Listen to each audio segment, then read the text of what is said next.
Olá, bom dia, muito bom dia. Hoje, dia 19/4, sexta-feira, e uma grande oportunidade para a gente ler também a palavra do Senhor, né? E eu quero te convidar a uma leitura que talvez seja familiar sua, você já ouviu muitas mensagens acerca dela, e certamente Deus já falou muito ao seu coração através dessa mensagem. Eu espero que isso aconteça de novo no dia de hoje.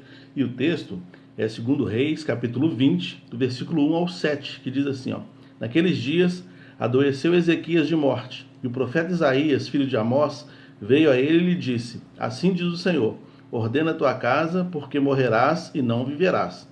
Então virou o rosto para a parede e orou ao Senhor, dizendo: Ah, Senhor, ser servido de lembrar de que andei diante de ti em verdade e com o coração perfeito, e fiz o que era reto aos teus olhos. E chorou Ezequias muitíssimo. Sucedeu, pois, que, não havendo Isaías ainda saído do meio do pátio, veio a ele a palavra do Senhor, dizendo: Volta e dize a Ezequias, chefe do meu povo: Assim diz o Senhor, Deus de Davi, teu pai: Ouvi a tua oração e vi as tuas lágrimas, e eis que eu te sararei. Ao terceiro dia subirás à casa do Senhor. E acrescentarei aos teus dias 15 anos, e das mãos do rei da Síria te livrarei, e a ti e a esta cidade, e ampararei essa cidade por amor de mim e por amor de Davi, meu servo. Disse mais Isaías: Tomai uma pasta de figos, e tomaram e a puseram sobre a chaga, e ela sarou. O texto que a gente leu aqui, como eu disse, é um texto conhecido, um texto que a gente sabe, e eu quero tirar algumas lições desse texto para a gente.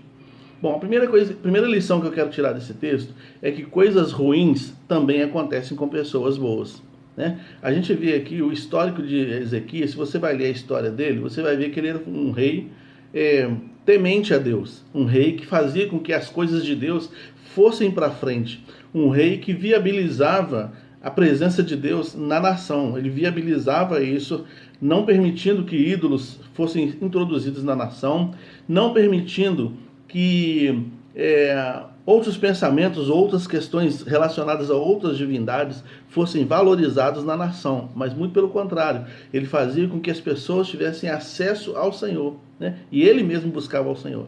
Aliás, essa é uma característica dos reis do reino do norte, do reino do sul, né?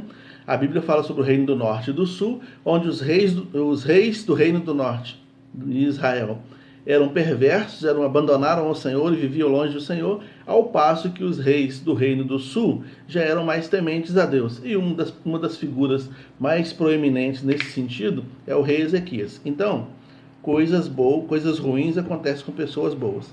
Nós não estamos cercados de uma redoma, você não está cercado de uma redoma. Tem muitas pessoas que às vezes aceitam Jesus, estão na igreja, são dizimistas fiéis, trabalham para a causa de Deus, fazem a obra de Deus com muito afinco e veem a sua vida passando por tribulações seríssimas, coisas seríssimas. No caso aqui, Ezequias teve uma espécie de tumor cancerígeno, que era muito agressivo, e ele corria o risco de morrer com 37 anos de idade.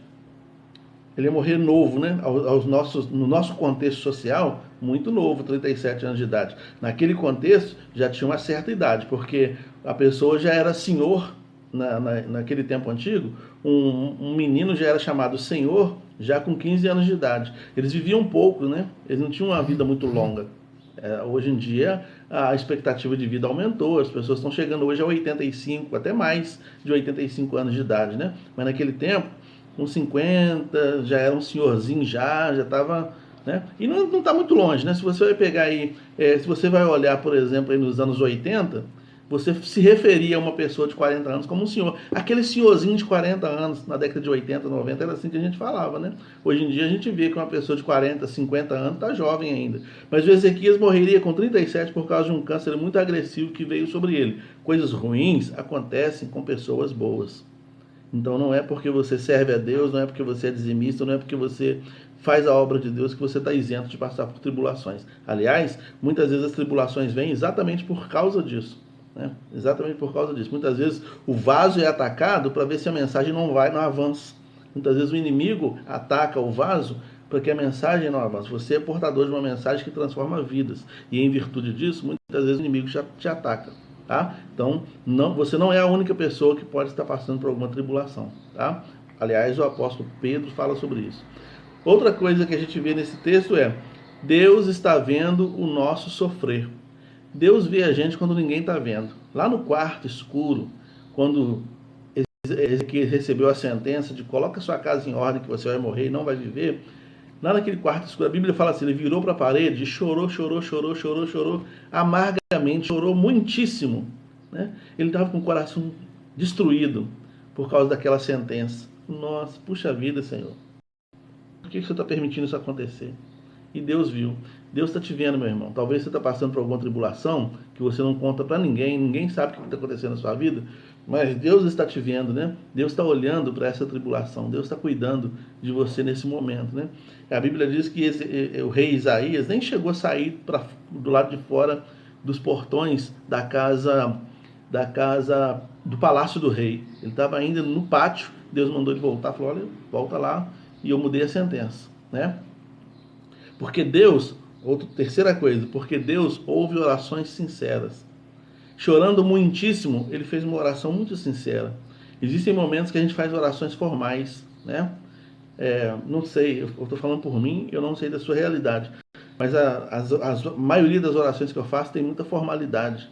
Então eu falo das coisas triviais do dia a dia, muito obrigado por essa noite, por esse dia, blá blá blá, vou falando um montão de coisas. Mas muitas vezes coisas do coração não são apresentadas diante de Deus. Muitas vezes não há sinceridade no nosso falar, no meu falar, né? No seu eu não sei, mas no meu falar, muitas vezes não há sinceridade. Oração sincera é aquela que faz confissões tantas vezes. A confissão que Ezequias fez aqui, ô Senhor, eu tenho servido ao Senhor. Mas a gente vê, por exemplo, a oração sincera de Davi no Salmo 51, onde ele rasga o coração e fala sobre o pecado dele abertamente para Deus. Deus está disposto a ouvir as orações sinceras, Deus está disposto a negociar conosco o perdão. Mas para ele fazer uma negociação do perdão, ele precisa que você apresente as suas queixas. Ele precisa que eu apresente as minhas queixas, né? Que eu apresente as minhas situações, que eu rasgue de fato meu coração de forma sincera diante dele, né? A quarta coisa que a gente vê aqui é que Deus visita, né? Deus nos visita. Deus visitou Ezequias 2 vezes através do rei Isaías, nesse texto aqui de 2 Reis 20, de 1 a 7, né? Então Ezequias é visitado por Deus através do profeta Isaías, primeiro com uma sentença de morte e segundo com uma sentença de vida.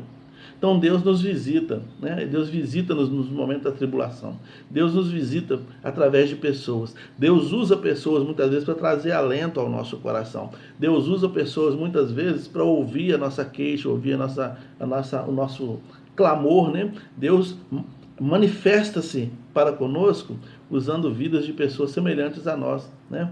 Às vezes a gente gostaria que aparecesse um anjo, às vezes a gente gostaria que aparecesse o próprio Deus, né? Mas os anjos que muitas vezes Deus coloca diante de nós são anjos sem asas, né? São pessoas semelhantes a nós mesmos, né? Que muitas vezes vêm, como o caso de Isaías foi lá, para dar uma sentença de vida para o rei Ezequias, né? A quinta coisa que a gente vê aqui é que Deus pode reverter qualquer quadro. Pode reverter qualquer quadro. A enfermidade que Ezequias tinha, que aconteceu na vida dele, tinha o potencial de matar a vida dele, talvez em poucos dias ou poucos meses. Era muito agressivo aquela enfermidade. Entretanto, Deus reverteu esse quadro. Não existe coisa que Deus não possa fazer. Não existe coisa que Deus não possa contemplar a partir do momento que essa coisa é colocada diante dele com um coração sincero.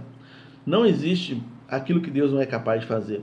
Nós já vimos nas Escrituras, não só no Velho, mas também no Novo Testamento e até na vida de muita gente que você conhece, talvez na sua própria vida, situações em que Deus reverteu. Você falou, nossa, eu achava que acabou ali. Eu achava que a minha história acabou ali. Eu achava que tudo ia parar por aqui. Eu mesmo já tive situações em que eu falei assim, bom, agora está o ponto final da minha vida, é esse. O ponto final da minha vida, na verdade, ali era uma vírgula que Deus estava colocando para dar início a um outro processo, para dar início, dar continuidade de uma outra forma. Então Deus está disposto a reverter, a mudar, né? Em Libras, a mudar tudo, fazer as coisas serem diferentes na nossa vida. Ele pode fazer isso, ele quer fazer isso, ele tem poder para fazer isso. E nem a morte pode impedir Deus de mudar algumas coisas na nossa vida. Nós vemos, por exemplo, que Lázaro morreu, 4 dias morto. Jesus ressuscitou Lázaro, deu sobrevida para ele, e a partir dessa sobrevida que Deus deu a Lázaro, muitas pessoas se converteram. Então, sendo para a glória de Deus, ele pode mudar qualquer coisa, ele pode mudar qualquer situação da maneira como Ele quiser. Tanto do mal para o bem, quanto do bem para o mal. Deus pode mudar qualquer coisa. Por que eu falo do bem para o mal? Porque lá em Malaquias tem um texto que fala assim: eu posso transformar suas bênçãos em maldições. Né? Aí depende do coração daquele que é abençoado. Por isso que, ao exemplo de Ezequias, a gente tem que andar em temor ao Senhor, amando ao Senhor, servindo ao Senhor, vivendo para a glória de Deus. Né? Para que a gente seja achado sem falta na balança, como aconteceu com o rei, né? Com outro rei. Então, Deus está te vendo no escuro do teu quarto, Deus está te vendo choroso aí, talvez você precisando de um alento, precisando de um conforto, precisando de uma palavra, e de repente Deus traz uma pessoa, né? Você está, puxa vida, não tem com quem falar, eu estou passando por essa situação, eu estou angustiado, eu estou amargurado. E aí, de repente, Deus coloca um amigo do seu lado, coloca uma pessoa do seu lado, que vai, de repente, apresentar uma palavra de cura para essa enfermidade mental, né? 15 anos a mais na vida de uma pessoa, que foi o caso que aconteceu com Ezequias aqui, 15 anos a mais naquele contexto social é muito tempo. Ezequias morreria com 37 anos de idade, ele morreu com 52. Sabe? É claro que eu acho que Deus não falou para ele: eu vou te dar 15 anos a mais. Não. O texto foi escrito depois da morte dele, então, a partir desse contexto aqui, se contou 15 anos que ele viveu a mais. Né? Porque também seria torturante se Deus falasse para ele: olha, anota aí que eu vou te dar 15 anos a mais. Já pensou, todo ano ele vai lá, nossa, menos um. Poxa, menos um. Ia ser uma tortura para ele saber que no ano que vem é como a moça aí, a irmã, que está com câncer agressivo também, e ela tem poucos meses de vida, né? Tá fazendo entrevista, falando tanta coisa. É muito triste você saber que uma hora vai acontecer, né? Mas Deus pode reverter, tá? Eu conheci um rapaz, vou terminar com isso, conheci um rapaz missionário, ele tinha um problema muito sério nos rins, uma doença muito rara nos rins, e o médico falou com ele assim: olha, você tem no máximo aí uns 6 meses de vida para frente.